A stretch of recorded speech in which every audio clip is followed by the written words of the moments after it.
Hello guys! So, welcome to my vlog! For today's video ay pupunta nga tayo sa Yuki's Farm here at Mendez. Charot, di pa sure kung saan lugar to. Basta papunta siyang Tagaytay. So, dumayo nga kami dito from Manila and then pagdating namin sa may terminal ay sumakay na lang kami ng joyride. Kasi hindi pa namin alam kung paano mag-commute going here kasi nga maulan. So, kailangan namin mag-check kung ano yung pwede namin masasakyan. So, ayun nga guys, umabot kami kasi feeling ko may cut-off sila like 4 p.m. So, dumating kami ng 3, medyo maambon na. Yun. So, yung first stop namin is Rabbit House. So, ito yung itsura niya. Marami namang naka-kubo-kubo or naka-cage na mga rabbit.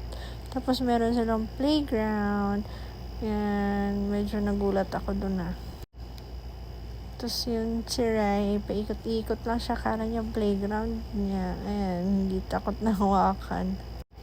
So, ang dami nga namin inikutan dito. Parang lahat ng cage pinuntahan namin. Gusto pa niya mag-slide dyan. Diyos ko, hindi yan para sa'yo, baby. So, yun nga. Tinapos namin yung rabbit. And tuwa siya dyan sa white. Hinawakan niya yung face talaga. And then, meron din silang mga fish, mga koi. Tapos, meron din yung, stingray. Meron din malalaki niyan. Pero nasa ilalim sila nakatago daw. Buti na nga lang, medyo tumila na yung rain, kaya nakapaglakad-lakad kami ulit sa labas. Ang dami nga dyan na fish. Ayan koi. Pero hindi na namin pinakita kay Ray kasi alam mo, sobrang favorite niya mag-swimming. Kaya lahat ng tubig ay alam mo na, gusto niyang paliguan. Yun nga. Then, dito naman sa next stop namin is yung mga birds. Bird lang, alam ko, basta yun. Lumilipad, may pakpak. Charing lang. Ayan siya, si parrot. And then, meron pa, marami pa yan sila. Ba tumatalon ba sila? Tumatalon na, hindi na marunong lumipad sa tagalan nakakulong. Ayan, may owl din, sobrang laki niya. Pero nakita ko sa ball, ang liit lang. Pero nakatalikod siya kasi nocturnal daw sila. Yung alam niyo yung nocturnal, yun, search niyo na lang. Tapos ito, sino ba to? Ewan ko, parang gusto niya ng pagkain siya. Nakalimutan yung pangalan niya. Tapos, ayan, favorite niya Ray. Monkey. Oo. Tontuwa siya dyan. Yung turo niya. Kilala niya yung monkey kasi napapanood niya lang yan sa TV. Kaso nakakatakot. Gusto ko sanang ibaba siya. Kaso kasi nangahablot daw yan ng hair. And then this one is, kalimutan ko na naman kung sino yun.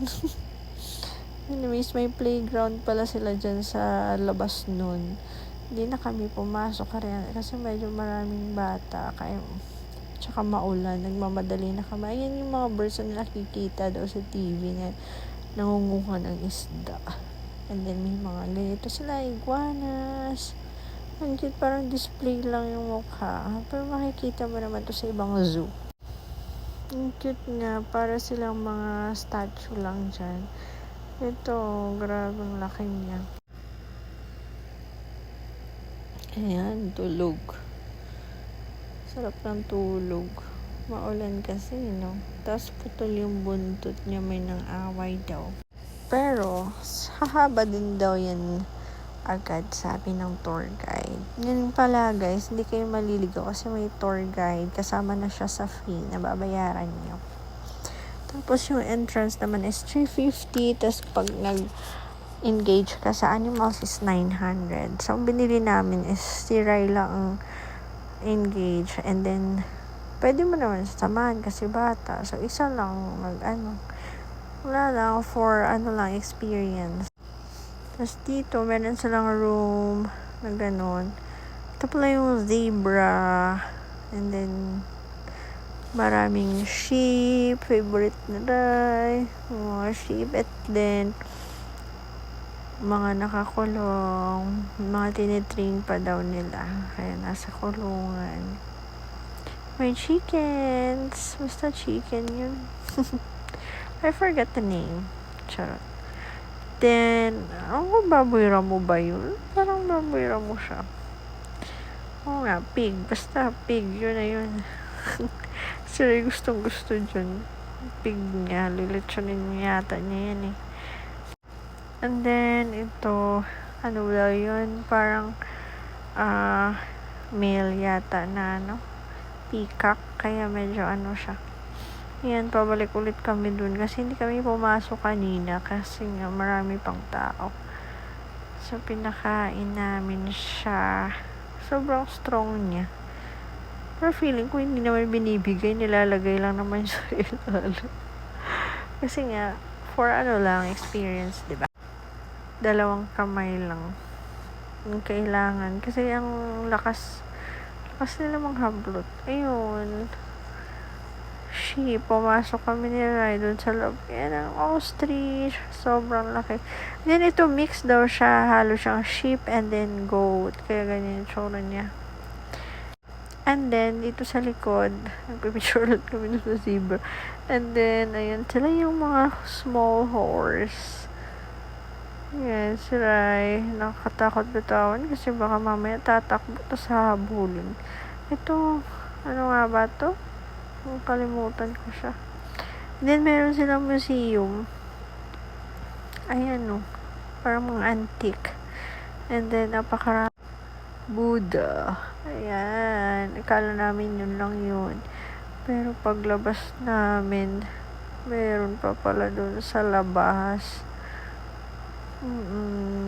Tada! Napakalaking Buddha. Swerte daw yun guys pag nahawakan niyo yung chan. Ito kasi nahawakan ni Nading kaya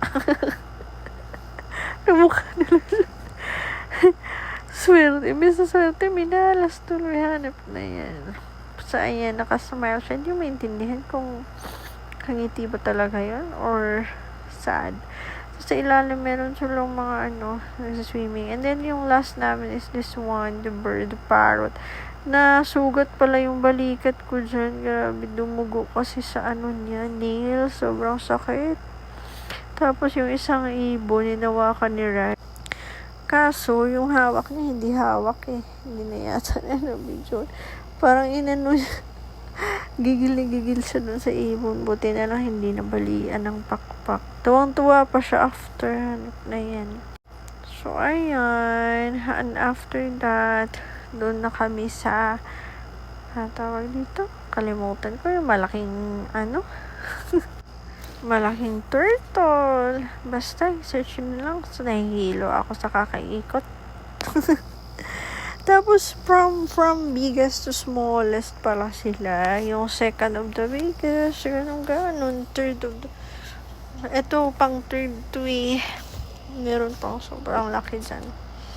Kasi, aabot daw yun ng 100 years. Ayun lang, guys. The end of our tour. Pauwi na nga kami dyan. Nasaraduhan kami ng restaurant. Kaya hindi na kami magkakapisaan. So, ayun, meron palang sakayan dun sa Mindes. Hindi ka na mag-i-drive. Opo. So, that's it for today. Bye!